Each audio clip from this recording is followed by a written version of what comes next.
Hello කවුද වැස්ස order කරේ කලින් කියන්න තිබ්බා අපි මේ පාට බයින් එක ඉඳලා හරි අමාරුවෙන් යන්නේ. උගලා වැස්ස ඕඩර් කරලා වැස්ස ඉල්ලුවාට කමක් නැහැ පොඩ්ඩක් හවස් වෙලා රෑ වෙලා වගේ මේ වෙලාවට අනේ මන් දන්නේ ඔෆිස් වල යන වෙලාව.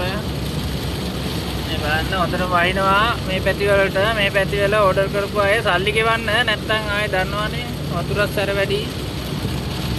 ඕඩර් කරලා තියෙනවා ස්ටොක් එක සැරේටම මම හිතන්නේ මාස ගානක ඒවා එක සැරේ ඕඩර් කරලා තියෙනවා එහෙම කරන්න එපා එකපාරට ටික ටික ගන්න මේවා එක නැත්නම් අපත යනවා ඒ නිසා ඕඩර් කරපු කට්ටියට කියන්නේ ටිකක් ඕඩර් කරනකොට එක සැරේම ඉල්ලන්න එපා ටික ගන්න මේ ටික ඕඩර් කරා නම් ගොඩක් පාවිච්චි කරන්න පුළුවන් මේ බලන්න හැමතැනම පිල්ලා උතුරාන යන තරමට ඕඩර් කරලා තියෙනවා එහෙම එක සැරේ හැමෝම ඕඩර් කරන්නත් එපා. ඉතින් මේ එතකොට මේ ඕඩර් වලට එක සැරේම ඔක්කොම දුන්නාම මේ බෙදා ගන්න බැරි වෙනවා. මේ ගොඩක් ඔක්කොතේ මේ එනවා. හැබැයි ඉතින් කාලෙකින් මේ ග්‍රීස්ම නැති වෙන්නත් එක්ක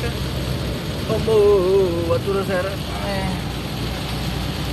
මේ ලැබිච්ච වර්ෂාව ගැන සතුටුයි හැමෝටම. ඉතින් දැන් වර්ෂාවෙන් මෙහෙම පටන් ගත්තා කියන්නේ එක දිගටම ඕඩර් ගන්න එපා. ඊට පස්සේ ආයෙ වැඩ වෙනවා. ඒ නිසා නියං කාලේ ඉවරයි. ඊට පස්සේ ආපහු වර්ෂාවෙන් ආයෙ අනවශ්‍ය කරදර කරගන්න එපා. ඒ නිසා සියලු දෙනාටම ඕඩර් කරපු හැමෝටම ස්තුතියි. අපි දෙන පරිස්සමෙන් යන්න වේගෙත් අඩු වුණා. වේගෙන් යන්නත් බෑ දැන් පාර පේන්නේ නැහැ. වතුර පිරීලා. හරි එහෙනම් බුදු සරණයි ජය වේවා හැමෝටම බුදු සරණයි.